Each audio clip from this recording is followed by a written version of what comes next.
clairement. On va passer à un sujet très important, Joseph, puisque les organisateurs avaient fait, on l'a vu un peu partout, de l'accessibilité des JO un point central de la candidature parisienne, et quelques 350 000 visiteurs en situation de handicap sont attendus.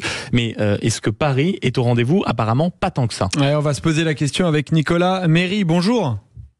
Bonjour. Alors vous êtes conseiller national accessibilité universelle au sein de l'association APF France Handicap. Alors ce qui nous a un peu interpellé hier, c'est que Dominique Farrugia a mis un tweet sur X en disant: ces Jeux Olympiques sont une réussite. Dommage que Paris ne soit pas devenu plus accessible pour les PMR. Est-ce que vous avez l'impression de votre côté que ces Jeux Olympiques sont au rendez-vous pour les personnes à mobilité réduite? Écoutez, côté APF France Handicap, pour le moment, nous, on n'a pas de mauvais retour de la part de nos adhérents ou de nos délégations départementales. On a plutôt même des retours positifs, notamment en ce qui concerne l'excellent accueil bienveillant, que ça soit des volontaires ou même des forces de l'ordre. Et puis avec des petites attentions, comme par exemple des fontaines à eau qui sont y compris accessibles aux personnes en fauteuil roulant. Ou alors, par exemple, des espaces d'aisance canine pour les chiens d'assistance pour qu'ils puissent faire leurs besoins. Ou des salles d'hypostimulation, par exemple à l'Arena Adidas La Chapelle. Ah, sympa ça. Ou à Roland-Garros, ce qui permet à des personnes qui auraient des troubles psychiques ou qui auraient besoin de se reposer, tout simplement, même si on n'a pas de troubles psychiques, de pouvoir un petit peu se ressourcer.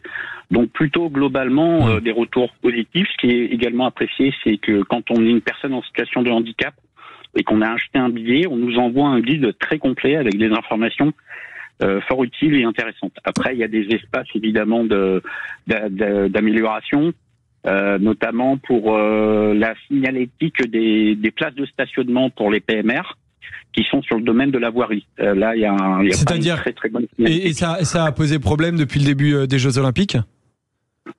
On a quelques retours, effectivement, où par exemple, si vous allez à Bercy ou si vous allez au Grand Palais, quand vous êtes en véhicule, vous avez du mal à trouver effectivement les emplacements dédiés, les places de stationnement dédiées au public PMR. Parce qu'il n'y en a pas assez ou parce qu'ils sont mal indiqués?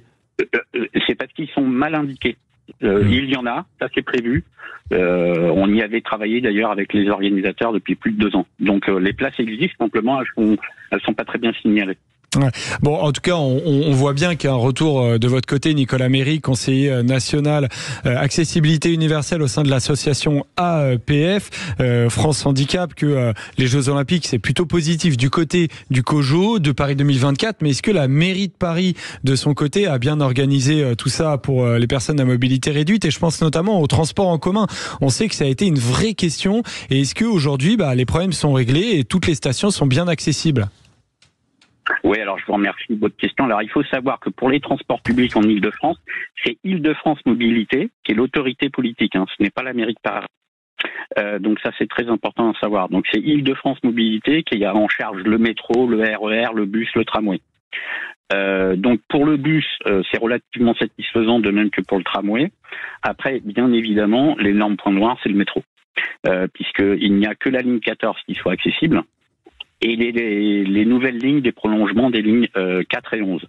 En revanche, là, ce qu'on trouve scandaleux à APF France Handicap, c'est que les stations de métro qui font l'objet de travaux lors de rénovation, on en rénove à peu près 3 à 4 par an, n'est pas pris en compte le paramètre de l'accessibilité. Ce qui est absolument scandaleux, parce que quitte à faire des travaux, on rénove 3 à 4 stations par an, autant prendre en compte le paramètre de l'accessibilité. Alors, vous êtes en train de nous dire qu'il y a à peine 10% des stations de métro qui sont accessibles au PMR. En revanche, on n'en rénove que 3 à 4 par an et même pas forcément accessibles au PMR. Exactement. Ce qui est d'autant plus scandaleux, ce qu'on trouve à APF France Handicap, c'est que on aurait pu s'inspirer, pour le coup, des Jeux Olympiques et Paralympiques de Londres en 2012.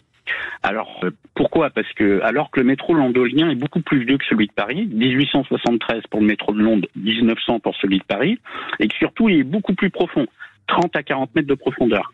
Et malgré tout, en 2012, par volontarisme politique, du coup, on est arrivé à 18% de stations accessibles en 2012. Et maintenant, ils sont bien au-delà C'est pour ça que côté APF France Handicap, on demande au moins à ce que, en termes d'héritage, parce que si on parle d'héritage, c'est ce qui va au-delà des obligations légales et réglementaires, est-ce qu'au moins Île-de-France Mobilité et sa présidente Valérie Pécresse puissent prendre une décision de principe qu'à chaque rénovation de station de métro, au moins soit pris en compte Nicolas Méry, la question qu'on a envie de vous poser en vous écoutant avec Joseph, c'est est-ce que tous les progrès qui ont été faits sur les emplacements sportifs dans des endroits très précis de la capitale, après les JO, vont être pérennisés ? Oui, alors tout ce qui est site olympique et paralympique, oui, ça va être pérennisé. Je prends l'exemple, par exemple, des 3000 logements du village olympique. Tout va être versé dans le parc social et privé. Et ce sont des appartements entièrement accessibles, y compris le balcon, alors que ce n'est pas une obligation réglementaire. Voilà. Alors après, pour le transport public, après l'héritage est très faible, parce que on ne va avoir, pour ce qui va dépasser les obligations légales et réglementaires, qu'une flotte supplémentaire de 1000 taxis assez accessibles, puisque l'État a mis à disposition des artisans taxis des sommes pour leur permettre d'acheter un véhicule accessible. Bon point en gros pour Paris 2024, on l'a bien senti avec quelques points d'amélioration sur l'accessibilité des places disponibles à proximité des sites olympiques, Nicolas Méry, mais en revanche il va y avoir un gros travail du côté de la mairie de Paris pour l'accessibilité des transports. Merci beaucoup Nicolas Méry, conseiller national du côté de l'association APF France Handicap, d'avoir été avec nous. Et vous devez rester évidemment avec nous sur Sud Radio parce que dans quelques instants c'est la chronique de Quentin Gérard avec la folie des goodies des Jeux Olympiques, et ça c'est uniquement sur Sud Radio. À tout de suite.